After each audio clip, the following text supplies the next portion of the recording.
Hi dears, welcome back to our channel. എല്ലാവർക്കും പുതിയ വീഡിയോയിലോട്ട് സ്വാഗതം. നല്ല ഭംഗിയുള്ളൊരു മുക്കുത്തിയാണ് ഞാൻ ഇന്ന് ഉണ്ടാക്കുന്നത്. അതിനാവശ്യമുള്ള മെറ്റീരിയൽസ് കുന്താൻ, ബീഡ്സ്, കോപ്പർ വയർ. ഈ കോപ്പർ വയർ 75 rupees ആണ് വില. സൈസ് 0.4 mm ആണ്. പല സൈസിൽ നമുക്ക് അവൈലബിൾ ആണ്. പിന്നെ പ്ലെയർ. അപ്പോൾ നമുക്ക് സ്റ്റാർട്ട് ചെയ്യാം. ഫസ്റ്റ് തന്നെ കോപ്പർ വയർ നമുക്ക് ആവശ്യത്തിനനുസരിച്ച് കട്ട് ചെയ്തെടുക്കാം. ഞാൻ 15 cm ആണ് കട്ട് ചെയ്തെടുത്തിരിക്കുന്നത്. അതിനുശേഷം ഈ കുന്താൻ നമുക്ക് അതിലോട്ട് കോർക്കാം. ഈ കുന്താൻ്റെ രണ്ട് സൈഡിൽ ഹോൾ ഉണ്ട്. അപ്പോൾ നമ്മൾ ഒരു ഭാഗത്തൂടെ കോർത്ത ശേഷം ഈ വയർ ഒന്ന് ജസ്റ്റ് വളച്ച് വെക്കുക. അത് കുന്താൻ ഊരി പോകാതിരിക്കാൻ വേണ്ടിയിട്ടൊന്ന് വളച്ച് വെക്കുക. അതിനുശേഷം ഈ കുഞ്ഞു മുത്തുകൾ അതിലോട്ട് കോർക്കാം. 4 മുത്താണ് ഞാനിവിടെ കോർക്കുന്നത്. ഇത് തീരെ കുഞ്ഞു മുത്തായതുകൊണ്ടാണ് 4 എണ്ണം കോർക്കുന്നത്. കുറച്ച് വലിയ മുത്താണെങ്കിൽ 3 എണ്ണമൊക്കെ മതിയാകും. അപ്പോൾ മുത്ത് കോർത്ത് കഴിഞ്ഞു. മുത്ത് കോർത്ത ശേഷം നമുക്ക് ഈ കുന്താനിൽ കൂടെ തന്നെ കോർത്തെടുക്കാം. അതായത് കുന്താനിലെ രണ്ടാമത്തെ ഹോളിൽ കൂടെ ഓപ്പോസിറ്റ് സൈഡിലോട്ട് കോർക്കാം. ഇതുപോലെ ഇങ്ങനെ നമ്മൾ കവർ ചെയ്ത് വെക്കണം.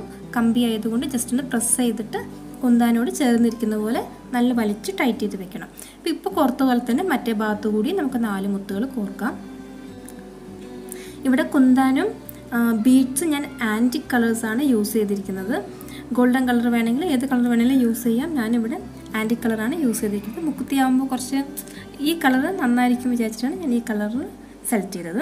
വേറെ കളർ ഞാൻ ചെയ്തിട്ടുണ്ട്. അത് ഞാൻ ഇതിന് അവസാനം കാണിച്ചു തരാം. അപ്പോൾ ആദ്യം ചെയ്തതുപോലെ തന്നെ നമ്മൾ മറ്റേ ഭാഗത്ത് 4 മുത്ത് കോർത്തിട്ട് ഈ ഹോളിലൂടെ ഓപ്പോസിറ്റ് സൈഡിലോട്ട് വലിക്കുക. വലിച്ച് നല്ല ടൈറ്റ് ചെയ്ത് വെക്കണം. മുത്തുകൾ കുന്താനുമായിട്ട് ചേർന്നിരിക്കുന്ന പോലെ നല്ല വലിച്ച് ടൈറ്റ് ചെയ്ത് വെക്കുക. കൈകൊണ്ട് വലിച്ച് ടൈറ്റ് ചെയ്യാൻ ബുദ്ധിമുട്ടുണ്ടെങ്കിൽ പ്ലെയർ വെച്ചിട്ടൊന്ന് വലിച്ചാൽ മതി.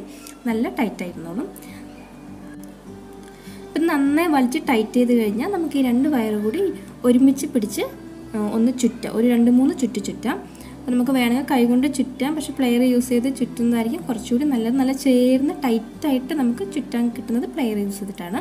അപ്പോൾ നമുക്കങ്ങനെ 2-3 ചുറ്റിയ ശേഷം ഇതിലോട്ട്, അതായത് കുഞ്ഞ് ബീഡ്സ് ഉണ്ടല്ലോ, അത് ഓരോന്നും കൂടി 2ലും കോർക്കാം. ഇതിപ്പോൾ 2ഉം ഒപ്പം വെച്ചതാണ്. പക്ഷേ ചെയ്ത് വരുമ്പോഴേക്കും ചുറ്റുമ്പോൾ നമുക്ക് ലെങ്ത്ത് ഡിഫറൻസ് വന്നാൽ അത് കട്ട് ചെയ്ത് കളയാം. എന്നിട്ട് 2 ഭാഗത്തും 2 വയറിലും നമുക്ക് ഓരോ കുഞ്ഞുമുത്ത് വെച്ച് കോർക്കാം. അപ്പോൾ ഈ കുഞ്ഞുമുത്ത് കോർത്ത ശേഷം 2ഉം നന്നായിട്ട് ടൈറ്റാക്കിയിട്ട് നല്ല ചേർത്ത് വെക്കുക. 2ഉം ഒരുമിച്ച് നന്നായി ചേർത്ത് വെച്ച ശേഷം വീണ്ടും നമ്മൾ ആദ്യം ചുറ്റിയ പോലെ തന്നെ 2 വയറും കൂടി ഒരുമിച്ച് നല്ലോണം പിരിച്ച് വെക്കാം. പ്ലെയർ യൂസ് ചെയ്തിട്ട് തന്നെ ചെയ്താൽ മതി, അതായിരിക്കും നല്ലത്. അപ്പോൾ കംപ്ലീറ്റ് ഇങ്ങനെ ചെയ്ത് കഴിയുമ്പോൾ നമുക്ക് ഇത്രയും ലെങ്ത്ത് ആവശ്യമില്ല. അപ്പോൾ നമുക്ക് ആവശ്യമുള്ള അത്രയും ലെങ്ത്ത് എടുത്തിട്ട് ബാക്കി കട്ടർ യൂസ് ചെയ്തിട്ട് കട്ട് ചെയ്ത് കളയാം.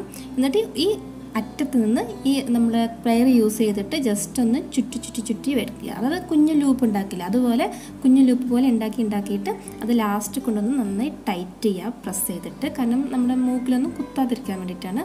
അതിങ്ങനെ ചുറ്റി വയ്ക്കുമ്പോൾ തന്നെ അതിൻ്റെ അറ്റമൊക്കെ അതിനുള്ളിലോട്ട് പോയി കഴിഞ്ഞാൽ കുത്തില്ല. അപ്പോൾ നമ്മുടെ മൂക്കുത്തി റെഡിയായി. നല്ല മൂക്കിൻ്റെ അളവിനനുസരിച്ചിട്ട് കറക്റ്റായിട്ട് ബെൻഡ് ചെയ്ത് വെക്കാം. ഇതാണ് ഗോൾഡൻ കളറിൽ. വേറെ വൈറ്റ് കളർ കുന്താനിൽ ഞാൻ ചെയ്തത് അത് ആൻറ്റിക് കളറാണ്. അപ്പോൾ 2 ഡിസൈനും ഒരേ മോഡൽ തന്നെയാണ് ചെയ്തിരിക്കുന്നത്. ജസ്റ്റ് കുന്താൻ്റെ കളറും ബീഡ്സിൻ്റെ വലിപ്പവും മാത്രമേ വ്യത്യാസമുള്ളൂ. വലിയ ബീഡ്സ് ആയപ്പോൾ ഞാൻ 3 എണ്ണം എടുത്തിട്ടുള്ളൂ. കുഞ്ഞതാകുമ്പോൾ 4 എണ്ണം എടുത്തിട്ടുണ്ട്. അപ്പോൾ മുക്കുത്തി റെഡിയായി. ഇനി ഇത് വെച്ച് കഴിഞ്ഞാൽ അടിപൊളിയായി. അപ്പോൾ നല്ല ഡിസൈൻ അല്ലേ? എല്ലാവർക്കും ഇഷ്ടപ്പെട്ടെന്ന് വിചാരിക്കുന്നു. അപ്പോൾ ലൈക്ക് ചെയ്യാൻ മറക്കരുത്, ഷെയർ ചെയ്യുക, കമൻറ്റ് ചെയ്യുക. അടുത്ത വീഡിയോയിൽ കാണുന്നവരെ എല്ലാവർക്കും ബൈ. Thank you.